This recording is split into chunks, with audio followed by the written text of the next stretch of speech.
Il y a 15 ans, personne n'aurait parié un sou sur l'avenir des montres mécaniques. Aujourd'hui, on se les arrache.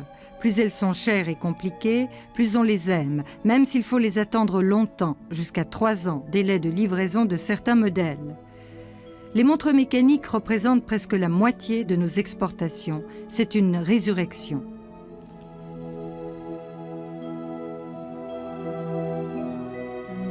Comme toute résurrection, celle-ci tient du miracle. Certaines manufactures ont failli ne pas retrouver leur technique, pourtant ancestrale, par exemple Zénith au Locle, maison plus que centenaire. 1972, la firme est vendue aux Américains qui décident de passer totalement au quartz et se débarrassent des précieux outils de production mécanique. Pour Zénith, le miracle a le visage de ce retraité, employé pendant 40 ans comme chef de fabrication des ébauches.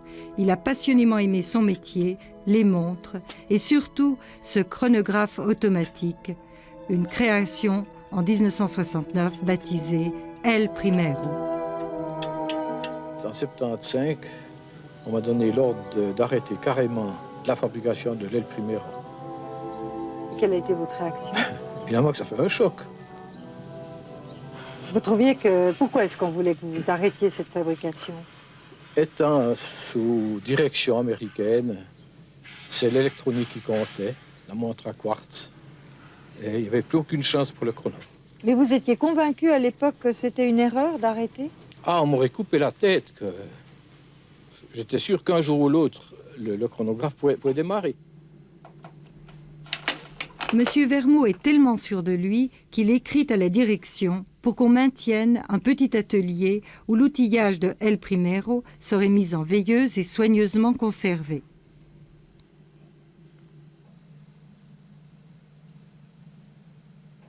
Sans être contre le progrès, je constate que le monde est ainsi fait, dans ce sens qu'il a toujours des retours en arrière. Vous avez tort de croire à l'arrêt total du chrono mécanique automatique.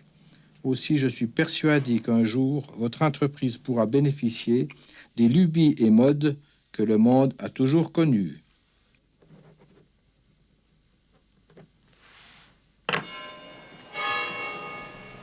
En vain. La fabrique des ébauches des ponts de Martel est liquidée. Le bâtiment est repris par une entreprise alimentaire. Qu'avez-vous fait avec ce matériel, cet outillage? Bien, au départ ici des ponts de Martel, on a tout étiqueté. On a donc mis en caisse tout ce qui est cam, tout ce qui est étampe, tout ce qui est outils de coupe, de petites machines qui auraient été mis au débarras. Alors j'ai demandé à la direction de pouvoir m'occuper de tout ce qu'on avait étiqueté, de ces cams, de ces outils de coupe, des étampes, même des dossiers de plans d'opération, de gammes d'opérations, etc., de pouvoir tout mettre en un dans un même local. Ce qui m'a été refusé.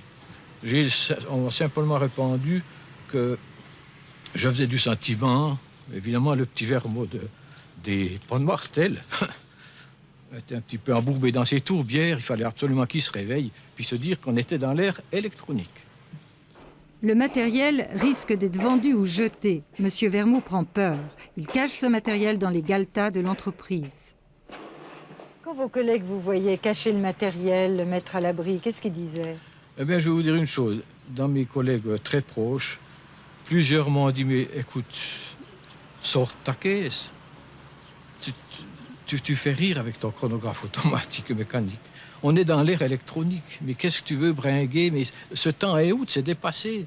Je disais, mais non, j'y crois pas. Pour ce que ça coûtera, quelques mois de mise en train, on peut le retrouver plus. Je suis presque certain que l'entreprise le retrouverait plus tard.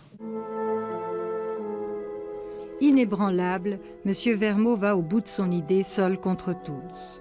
Pendant près de 10 ans, son trésor sommeille sur des rayonnages où personne ne vient jamais. Une étampe vaut 40 000 francs, il en faut 150 pour fabriquer le chronographe.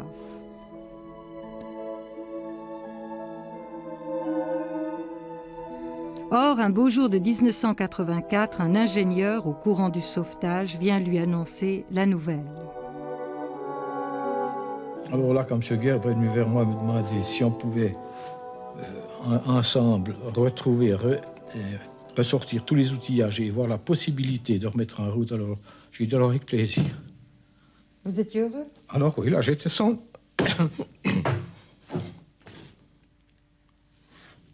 Oui, là j'étais son homme. C'était votre rêve qui se réalisait? Tout à fait.